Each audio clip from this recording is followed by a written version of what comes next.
하나님 말씀 읽겠습니다. 구약성경 시편 30편 10절에서 12절입니다. 제 성경으로는 구약 821쪽입니다. 시편 30편 10절에서 12절까지의 말씀입니다. 구약성경 821쪽입니다. 우리 석절 말씀 한 목소리로 같이 읽도록 하겠습니다. 여호와여 들으시고 내게 은혜를 베푸소서. 여호와여 나를 돕는 자가 되소서 하였나이다.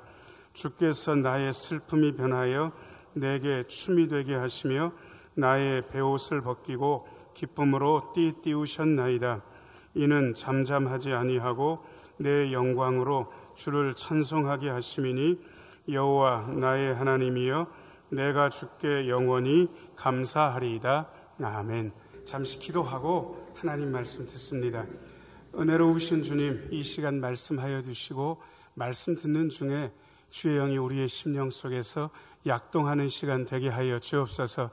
주의 생명의 말씀이 거침없이 성도들의 심령 속으로 흐르게 하여 주옵소서. 예수님 이름으로 기도하옵나이다. 아멘. 2019년 마무리하고 2020년 새해를 맞이하는 시간, 여러분들 예배 나와주셔서 너무 감사드리고요. 여러분 모두에게 하나님의 은혜가 가득하기를 축원합니다. 시간은 면면이 이어집니다. 사실은 시간에 대해서 물리학자들한테 물어보면 잘 모르겠다고 요즘 대답들을 많이 한다 그럽니다. 시간은 오묘합니다. 그럼에도 불구하고 우리는 시간을 토막 나누어서 구분을 지어야 우리의 마음이 편안합니다. 하루가 지났다라고 생각하고 안도의 한숨을 짓고요. 그 다음 새 하루를 기다리면서 우리는 희망도 가져보게 됩니다. 2019년과 2020년 떠오르는 태양이 다르지 않지만 우리는 좀 다를 거라는 그러한 기대감을 가지고 살아가고 있습니다. 그렇게 해야 사실은 조금 더 나은 삶을 살 수 있다고 많은 분들이 이야기합니다. 전혀 시간에 대한 개념 없이 어제와 오늘이 똑같고 오늘과 내일이 같을 것이고 금년과 내년이 같을 거라고 생각하는 분들의 삶은 더 이상 볼 것도 없습니다. 진보는 기대할 수 없기 때문에 그렇습니다. 그러면서 저는 한 해를 마무리하면서 새해를 맞이하는 이 시간에 무슨 말씀을 좀 드려야 될까라는 생각을 고민을 많이 했습니다. 왜냐 그러면 그야말로 마지막과 처음이 만나는 이 시간에 좋은 말씀 들어야 새롭게 믿음의 다짐도 하지 않겠습니까? 그래서 저는 그냥 기도에 대한 말씀을 좀 드리고 싶습니다. 불교를 믿는 분들을 선의 사람들이라 그렇게 이야기합니다. 예수 믿는 분들은 뭐라고 얘기하는지 아세요? 딱 기도하는 사람들이라고 그렇게 이야기합니다. 자, 저를 따라서 하세요. 우리는 기도하는 사람입니다. 저는 교회의 개성, 교회의 특징, 지교회, 우리가 아직 보고 있는 그냥 우리 신흥교회가 다른 교회하고 다른 점이 많다는 사실을 주목하는 목사입니다. 아니요, 일반 교회하고 같은 믿음의 하나님을 섬깁니다. 그럼에도 불구하고 저는 우리 교회가 다른 교회하고 다른 점이 뭘까라는 생각을 많이 하게 됩니다.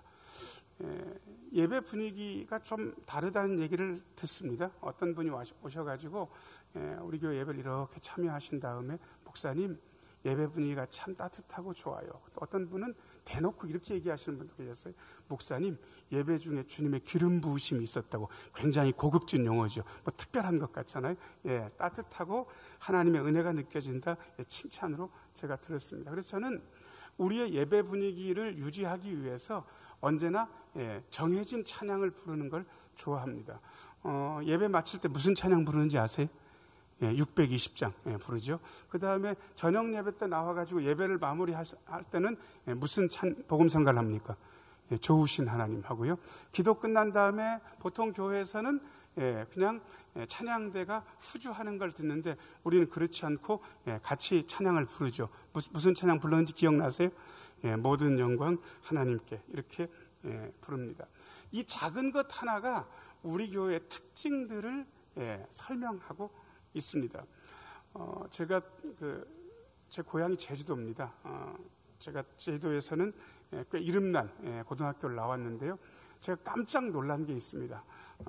얼마 전에 저희 그 고등학교 그야말로 수십 년 후배들이에요. 그러니까 수십 년이 지나면 후배라고 안 그러고 그냥 자손, 조상님쯤 되는데 수십 년 후배들이 축구 경기하면서 응원가를 부르는 걸 봤는데 세상에 저희 때 불렀던 응원가가 참 웃깁니다. 제목이 차돌가예요. 차돌같이 단결했다 뭐 부르면서 막 소리 지르면서 하는 노래인데 수십 년 전에 저희가 불렀던 방식과 똑같은 방식으로 수십 년이 지나도 그 응원가를 하면서 축구 시합에 응원하는 것을 제가 보고 깜짝 놀랐습니다. 그리고 동문회는 저는 잘 참석을 못하는데 동문회 모여가지고 무슨 노래를 부르냐 그랬더니 맨 마지막에는 교가는 생각이 안 난다는 거예요. 그러면 무슨 노래를 부르냐 그랬더니 재학생이나 졸업생 할 것 없이 그 차돌가를 부르면서 보통은 동문회를 마무리한다는 거예요. 그게 학교의 전통이라고 하면 전통이고 특징이라면 특징입니다. 저는 우리 신흥교회 면면이 흐르고 있는 기도의 전통을 잘 알고 있습니다. 늦게 기도하고 새벽마다 와서 기도하는 분들의 기도의 흐름이 수십 년 동안 우리 교회 안에 있어 왔습니다. 그런데 저는 제가 실버 때도 말씀을 드렸고 저녁 예배 때도 말씀을 드렸고 가끔씩 4마디 기도에 대해서 말씀을 드렸는데 이 4마디 기도를 저도 늘 하고 있는데 여러분들도 같이 하면서 우리 신흥교회가 이 4마디 기도로 우리의 삶을 지탱하고 특징 지을 수 있지 않을까라는 그런 생각을 가지게 됐습니다. 설교 제목 좀 비춰줘 보시겠어요? 설교 제목 같이 한번 읽어보겠습니다. 시작. 삶을 지탱하는 4마디 기도. 많지도 않습니다. 4마디 기도. 이 4마디 기도 정도면 우리의 삶이 충분히 지탱되고 그리고 이 4마디 기도로 우리의 삶을 그야말로 새롭게 갱신할 수도 있고 어려움을 이겨낼 수도 있다고 생각했습니다. 아니요. 이것은 그냥 성경에 나와 있기 때문에 시편에 있는 기도문을 제가 바꾼 것이 아니라 제 삶에서 수년 동안 기도해 오면서 저는 이 기도가 효력이 있다는 사실을 절감한 사람입니다. 기도의 효력에 대해서 얘기하면 여러분 약간 이상하다라는 느낌이 드십니까? 아니요. 이거는 성경에 나와 있는 얘기입니다. 어떤 분의 기도는 효력이 있고 어떤 분의 기도는 효력이 없어요. 어떤 분의 기도는 하늘 보좌에 닿고 어떤 분의 기도는 하늘 보좌에 못 나가는 기도도 있는 거예요. 저는 오늘 이 시간, 그야말로 의미 있는 시간에 나온 여러분들의 기도가 하늘 보좌에 닿고 하나님의 마음을 감동시키는 그러한 기도가 되기를 축원합니다. 그런 기도 4마디 일러드리려고요. 자, 첫 번째는요. 자, 저를 따라서 하세요. 은혜를 베푸소서. 한 번만 더요. 은혜를 베푸소서. 10절 말씀 좀 비춰주십시오. 10절 말씀. 10절. 같이 한번 두 번째 줄까지만 같이 한번 읽어보겠습니다. 시작. 여호와여 들으시고 내게 은혜를 베푸소서. 여호와여 들으시고 누구에게 은혜를 베풀어 달라 그럽니까? 여러분, 이 나에게라는 말은 이기적인 말이 아니라 기도하는 이분이 얼마나 굉장히 힘든지를 우리에게 드러내놓고 있습니다. 여러분, 물에 막 휩쓸려 가면서 급류해서 저 사람 먼저 구해주고 나는 나중에 구해주시오. 이러는 사람 많지 않습니다. 여러분, 그런 사람은 진짜로요, 구해주지 마세요. 제발 저부터 좀 살려주세요. 이게 절박한 거예요. 우리의 기도는 절박함이 절반 이상을 가지고 있습니다. 그러니까 여호와여 들으시고 내게 은혜를 베푸소서라는 말의 이 4개가 굉장히 중요한 말임에도 불구하고 저는 한 가지요, 다 나에게 은혜를 베풀어 달라는 말씀을 하나님 앞에 하고 있기 때문에 이 4개라는 말은 구태할 필요가 없다는 생각을 합니다. 저는 은혜를 베풀어 달라고 기도하면서 여러분들을 먼저 생각하는 게 아니고요, 저를 먼저 생각합니다. 여러분들도 아마 마찬가지일 겁니다. 그러니까 내게 은혜를 베푸소서 하는 말을 구태여 내게 안 해도 되니까요. 자, 은혜를 베푸소서. 자, 저를 따라서 하세요. 은혜를 베푸소서. 그런데 은혜만큼 말이 불분명한 단어가 없습니다. 교회 생활을 하면서 은혜만큼 많이 쓰는 단어도 없습니다. 제일 많이 쓰는 건 목사가 설교를 그나마 잘하면 나중에 목사한테 격려하기 위해서 목사님 오늘 설교에 뭐 받았습니다 그러는 겁니까? 당신 설교가 오늘 나쁘지 않았다 그런 칭찬. 우리는 그냥 그렇게 씁니다. 저 사람 요즘 은혜가 있어, 은혜가 없어. 우리는 그 은혜라는 말을 그렇게 씁니다. 그런데 은혜라는 말은 사실은 그런 뜻하고는 조금 차원이 다릅니다. 자, 저를 따라서 하세요. 은혜는 하나님께서 주시는 선물입니다. 선물 같은 시간들, 선물 같은 자녀들, 선물 같은 교회, 선물 같은 내가 누리는 모든 것들, 그것을 은혜라 그러는데, 예수 믿는 사람들이 특별히 갈망해야 되고 마음속에 있어야 되는 은혜는 첫 번째로 말씀의 은혜입니다. 자, 저를 따라서 하세요. 말씀의 은혜를 베푸소서. 하나님의 말씀을 들으면서 고개가 끄덕여지고, 내가 참 이 말씀대로 살아야 되겠다라고 깨닫는다면 은혜 있는 겁니까? 은혜 있는 겁니까? 그 은혜 있는 거예요. 그런데 말씀을 들으면서 희한하게 얘기하네? 나를 깠어? 나한테 개인적으로 안 좋은 감정이 있나? 여러분, 지금 듣는 사람 마음에 은혜가 있습니까? 은혜가 없습니까? 은혜가 없어요. 서운하게 얘기하네? 은혜 없어요. 여러분, 희한하게요, 교회에서 설교를 들으면서 어떤 분들은 은혜가 있고 어떤 분들은 은혜가 없어요. 듣는 태도에 따라서 그야말로 은혜로울 수도 있고 은혜가 하나도 없을 수도 있습니다. 대부분의 경우 왜 은혜가 없는가 그랬더니요, 설교하는 설교자하고 인간적인 관계가 좋지 않으면 그분의 설교를 설교로 듣지 않고요, 인간적인 그야말로 지적으로 듣는 일들을 저는 많이 봤습니다. 그래서 여러분, 신앙생활 잘 하시려면요, 설교하는 그분하고 인간적으로 나쁘면 안 됩니다. 그건 설교하는 사람도 마찬가지입니다. 분노가 서려 있는 설교를 하면서 하나님의 메시지라고 위장하는 목사들도 저는 많이 보았습니다. 그런데 그것은 잘못된 겁니다. 그러니까 여러분, 모든 인간적인 그런 것들을 내려놓으시고 말씀을 들을 때는 하나님께서 내게 주시는 말씀으로 듣는 게 은혜 있는 겁니다. 그래서 다른 무엇보다도 은혜를 베푸소서라는 이 말 밑바닥에는 하나님, 늘 말씀의 은혜가 제 마음속에 있게 하소서.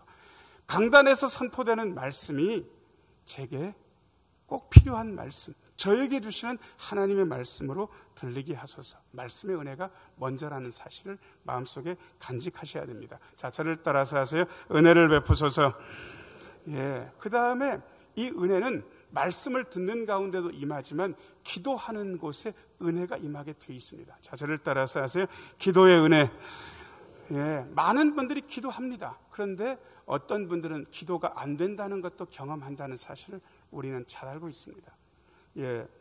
늘 기도하죠. 식사 기도하고, 아침에 일어나서 기도하고, 주무시기 전에 기도하고, 어려운 일이 있으면 기도하고, 문제가 생기면 기도하죠. 그런데 기도를 늘 하는 분들은 어떤 땐 기도가 될 때도 있고 기도가 안 될 때도 있다는 사실도 알게 됩니다. 여러분, 이건 굉장히 어려운 얘기입니다.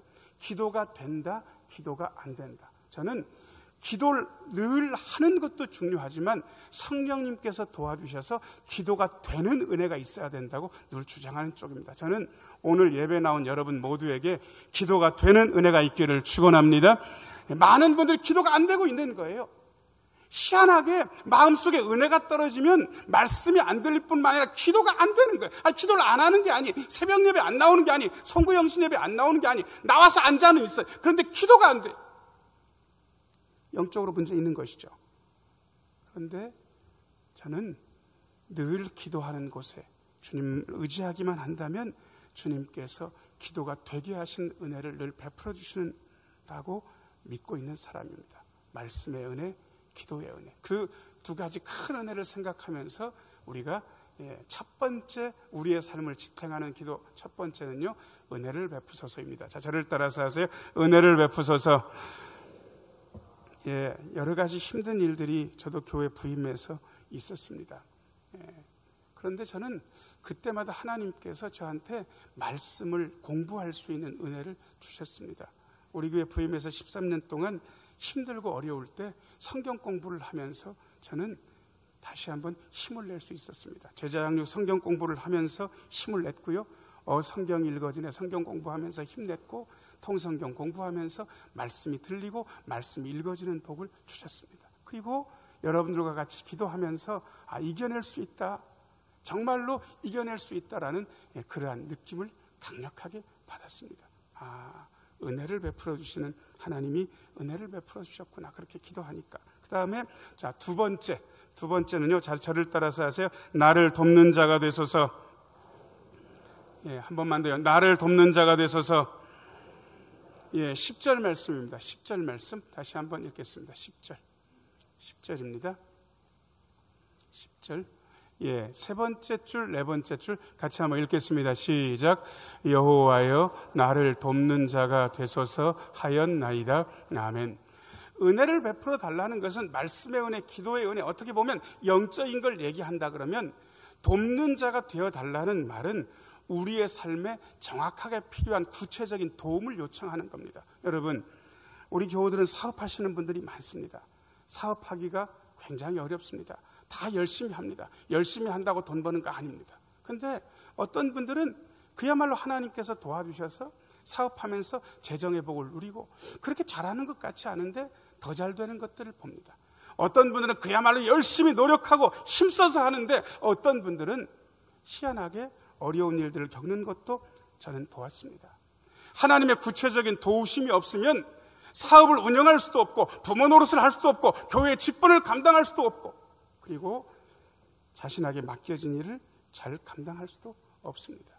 그러니까 도와달라고, 돕는 자가 되어달라고 기도하는 게 우리에게 너무도 절실합니다. 자, 저를 따라서 하세요. 하나님, 구체적으로 저 좀 도와주세요. 여러분, 이게 우리가 그야말로 주님 앞에 드릴 수 있는 기도입니다. 그런데 10절 말씀은 그냥 도와주세요라가 그렇게 기도하는 것이 아니라 하나님을 나를 돕는 자로 딱 지정하고 있습니다. 나를 방해하는 분이 아니라 나를 돕는 분으로 하나님을 정한 다음에 하나님, 이제부터는 하나님께서 아예 저를 전적으로 돕는 분이 되어 주십시오라고 하나님 앞에 기도하고 있습니다. 여러분, 이기적인 기도 아닙니다. 그야말로 절박하기 때문에 하나님께 나를 돕는 자가 되어달라는 기도를 구체적인 도움을 생각하면서 하나님께 요청하고 있습니다. 자, 저를 따라서 하세요. 나를 돕는 자가 되소서. 저는 부교역자 10년 생활하다가 우리 교회 부임한 지 2년도 못 돼서 건축을 감당해야만 했습니다. 진짜 아는 게 없어요. 진짜로요. 너무 아는 게 없어요. 하나도 없어요. 봤어야죠. 해봤어야죠. 너무 모르는 거예요. 하나님 앞에 기도할 수밖에 없어요. 하나님, 도와주세요. 너무 아는 게 없습니다. 아는 분들, 할 수 있는 분들을 옆에서 좀 붙여주셨으면 좋겠습니다. 하나님, 저는 진짜로 무능합니다. 어떻게 하면 좋습니까? 하나님, 도와주세요. 여러분, 무능함을 느끼는 분들이라면 나를 돕는 자가 되소서란 이 기도가 얼마나 절실한지 아시게 됩니다. 이사야 40장 29절 말씀 준비가 되어 있는지 모르겠습니다. 이사야 40장 29절. 이사야 40장 29절 같이 한번 읽겠습니다. 시작. 피곤한 자에게는 능력을 주시며 무능한 자에게는 힘을 더하시나니. 여러분 스스로 유능하다고 생각하시는지 무능하다고 생각하시는지 잘 모르겠습니다. 아니요, 제가 보기에 하나님의 도움 없이도 살만한 유능한 분은 이 땅에 한 분도 안 계십니다. 하나님 앞에서 모든 사람은 무능한 사람일 뿐이고 하나님 앞에서 인생은 피곤합니다. 그런데 이사야 40장 29절 말씀, 피곤한 자에게는 뭘 주신다고요? 능력을 주시고, 무능한 자에게는 뭘 주신다고요? 힘을 주신다. 여러분, 그 대신 피곤한 이분이, 무능한 이분이 주님께 나와서 현실적으로 기도해야 됩니다. 하나님, 저를 돕는 자가 되어 주옵소서라고 기도하면 피곤한 그분은 능력을 얻게 될 것이고 무능한 자는 힘을 얻게 될 것입니다. 저는 여러분들이 하나님, 나를 돕는 자가 되어 주옵소서라고 기도하시면서 하나님께서 주시는 능력과 힘을 얻게 되시기를 축원합니다. 제가 두 마디 기도까지 가르쳐 드렸습니다. 은혜를 베푸소서, 돕는 자가 되소서. 자, 저를 따라서 하세요. 은혜를 베푸소서, 돕는 자가 되소서. 그 다음에 세 번째는요. 세 번째, 저를 따라서 하세요. 슬픔과 고통이 변하여 기쁨이 되게 하소서. 한 번만 더요. 슬픔과 고통이 변하여 기쁨이 되게 하소서. 11절 말씀 읽어보겠습니다. 11절 말씀. 11절입니다. 같이 한번 읽겠습니다. 주께서 나의 슬픔이 변하여 내게 춤이 되게 하시며 나의 베옷을 벗기고 기쁨으로 띠띠우셨나이다. 아멘. 자, 이거를 처음에 기도문으로 만들기 위해서 제가 하나님 저의 슬픔이 변해서 춤이 되게 하시고 베옷을 벗기고 기쁨으로 띠를 띄워 주옵소서. 여러분, 말이 기니까 기도에 힘이 있습니까? 하나도 없습니까? 하나도 없는 거예요. 그래서 짧게 가야 된다고 생각을 하고 그냥 제가 슬픔과 고통이 변하여 기쁨이 되게 하소서라고 바꾸고 저는 기도하기 시작했습니다. 여러분, 그런데요, 11절 말씀이 우리에게 굉장히 중요한 사실 하나를 일러주고 있습니다.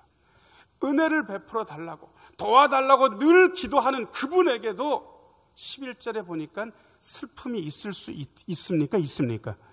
당연히 있을 수 있는 거예요. 은혜를 베풀어 달라고, 주님께서 나의 돕는 자가 되어달라고 늘 기도하는 그분도 슬픔의 베옷을 입을 때가 있다는 사실을 11절이 우리에게 일러주고 있습니다. 이것은 바꿀 수 없는 엄정한 현실입니다. 많은 분들이 이 사실을 받아들일 수 없는 거예요. 내가 기도하는데 왜 나한테 슬픈 일이 생기는가? 내가 기도하는데 왜 베옷을 입을 상황이 왜 나에게 생기는가? 여러분, 그렇게 생각하십니까? 아니, 어떤 분들도 이렇게까지 얘기하더라고요. 목사님, 그러면 제가 기도하는 게 무슨 보람이 있냐고. 어려운 일 다 당하고 슬픈 일 다 당하고 아픈 일 다 당한다면 나는 도대체 뭐 때문에 기도하는 거냐고. 그런 일이 없도록 나는 기도해왔는데 그런 일이 기도해도 생긴다면 뭐 때문에 기도하는 겁니까? 이렇게 묻는 분들까지 계셨습니다.